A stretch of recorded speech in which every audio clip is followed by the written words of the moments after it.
and welcome back to the Art House. I'm Elise. Today's video is going to be a tour of the Art House, which is a real space. That's why the lighting is always a little unpredictable. This is a outbuilding in my backyard in Northern California, and we have lived here in this house since 22, and the previous owners were the original owners of the house, and they built the building, and I'm not sure how they used it, but I use it as my creative adventureland. It feels like a vision board come to life in here. Almost makes me want to cry. It's really special, and I use it for all of my messy crafts, and obviously you saw, I use it for starting seeds. I use it, we bottle wine, we have a hobby vineyard. So in the fall, that's what we're doing in here. It gets a lot of really great use. It does have cold plumbing and it has electrical, but there's no like heating or air conditioning. So it gets really hot in the summer and it gets chilly, cold in the winter. And I just kind of work around that, right? And I do winter crafting things when it's a little bit colder. And I do summer crafting things like dyeing and of course pottery and drying flowers when it's warmer. So it's amazing. To orient you a bit, so this wall, this is where you always see me. Out to my right is the entrance, and this is where the vineyard is. And then to my left is like a wall of storage. There is a big door behind me that opens up, and then so that's more yard behind me. And then right in front of me, so behind the camera, that's where the actual garden is, my 6 garden beds where I grow veggies and flowers. And so often in videos, I'll talk about the vineyard and I will look, or I'll talk about the garden and I'll look. That's why I'm doing that. It's kind of annoying. Super well lit. Some of the ceiling, about half of the ceiling, there are kind of plastic sheeting windows. So it is like a greenhouse, right? A lot of light comes in. I do have some flowers. These are sunflowers here. That get leggy, right? Like they're reaching for the sun. So in general, I don't have all of my plants in here just getting leggy. Usually I give them light, but there is a lot of light in here. So yeah, that's the background. Let's move around slowly and I'll give you a little tour and background of what we've got. All right, yay, new angle. This is mostly, what do we got? We've got my pottery wheel here, stool. This is a wedge board. So this is for prepping the pottery clay. And it is just a piece of plywood that I covered with a drop cloth, like a drop cloth that you'd use for painting. Like wrapped around like a present, staple gunned it into place. And this works great for wedging, and it's like super cheap. You can buy a wedge board, but this is the same idea. And then I just keep, like I cut the pieces and I'll rotate, like I'll turn them inside out to give it more life. But this is how I prep the clay before I work with it. And then some of the wreaths I made last year, some wreath forms from the grapevines. And then behind me I have pottery tools. I have all of my glaze samples. This is like my pride and joy here. And then a bunch of supplies for natural dye. So like tools, like spoons and grabby things. This is iron. I use iron baths to adjust the color on natural dye. Onion skins, oak gall, marigold. And then here is a bunch of straw flower that I dried last season, waiting for its job. I don't know what its job will be yet.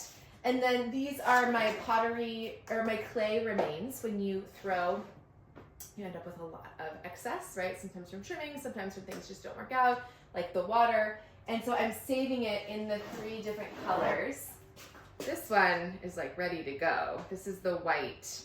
And it just gets pretty gloopy. And then I'll let it dry out a little bit more and I'll re-wedge it on that board and turn this into reusable clay again. So I have reusable clay in my 3 colors. Then I have some stuff that is ready to be glazed. So a bisque-fired mug. This has gone through the kiln one time. My kiln is not in here. My kiln is in the garage safely. But this has been bisque-fired. It's ready to be glazed. Down here are a few pieces that are already glazed. So this was bisque-fired. I added the glaze to it, and it's gonna eventually get fired. So a couple pieces there. And then just more clay on the bottom. Basket for storage of things, a frame.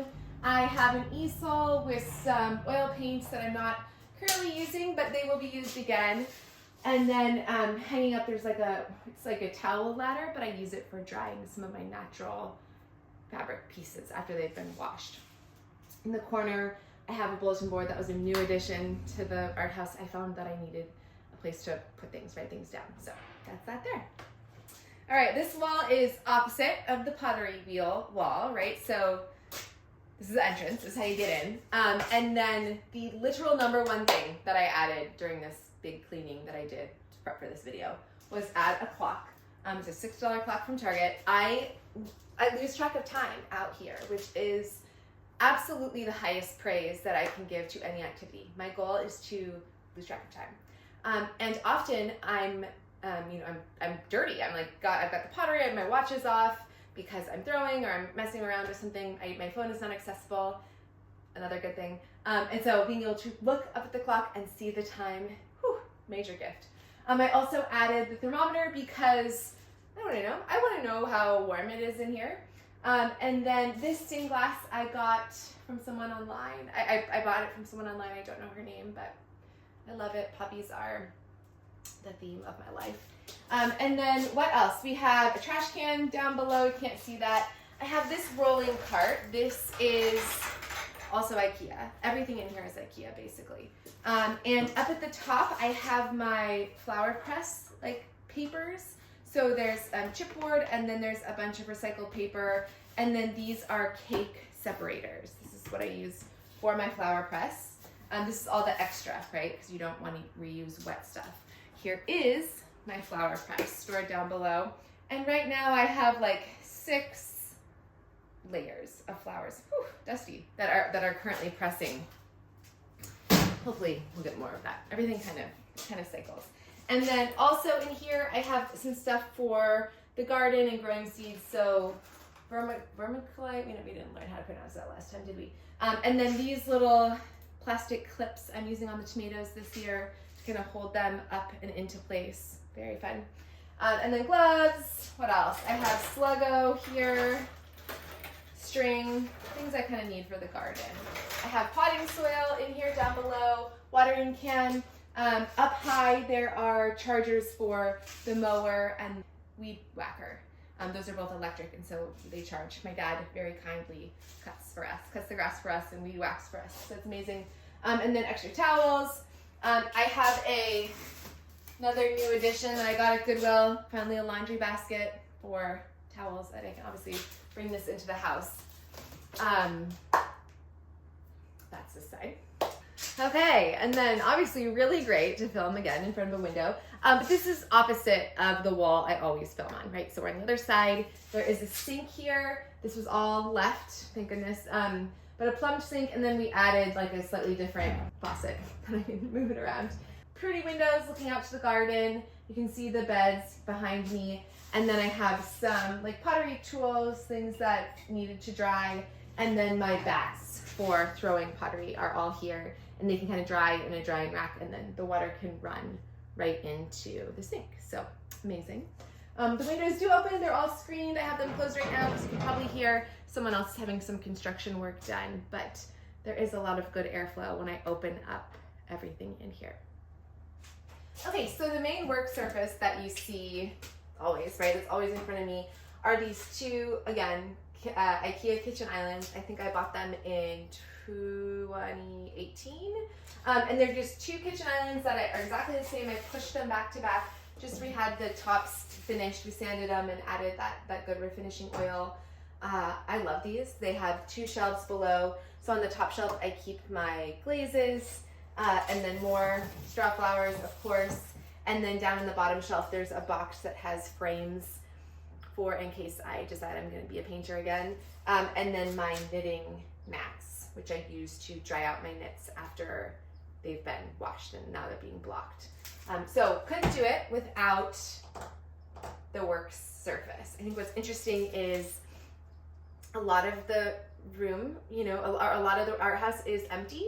There's a lot of empty storage space. There's empty drawers, there's empty containers, and all of that is on purpose, right? Part of it is it's such a luxury to have as much room as I do, and by letting myself have extra room and not feeling like it's all crammed in, I think it makes my creativity stronger, because it just feels like there is space, right, for my creativity. And then, you know, as you saw it in the spring, quite often this is covered in seedlings, right? Or it's covered in some sort of project. And so I want to make sure that I have the workspace to actually do the project. And then I have the storage space to store the things as I make them. So, and then the opposite side of this same kitchen island, same exact idea, nice and organized. I have my fabrics that are natural fabrics that I'm going to get ready to go for summer dyeing projects. And then I have my little library of books, so on flowers and on fabric dyeing. A bunch of those are in here as well. All right, we've made it back around. This is where we started. Behind me, this was a kitchen island from IKEA that I bought, gosh, in 2007. So my first apartment out of college, and it has 3 drawers that are great. It has storage space down below. And then these pegboards are also from IKEA. This system is really great because you can add little hooks, and then you can add your containers, clips, everything kind of fits right into place. This I had at my previous office in San Diego. And then here, another one, same idea. And then behind me to the right, I have a big soft healing cutting mat. This is 36 by 24. Very useful to cut all of my like quilting pieces. So that's the end of this one. And I just want to thank you for joining and watching and taking a little tour. It is such a special place, and this is where I film all these videos. This is where I do all my work that's outside and messy. And yeah, that's that. More about me always, EliseJoy.com, and thank you so much for watching.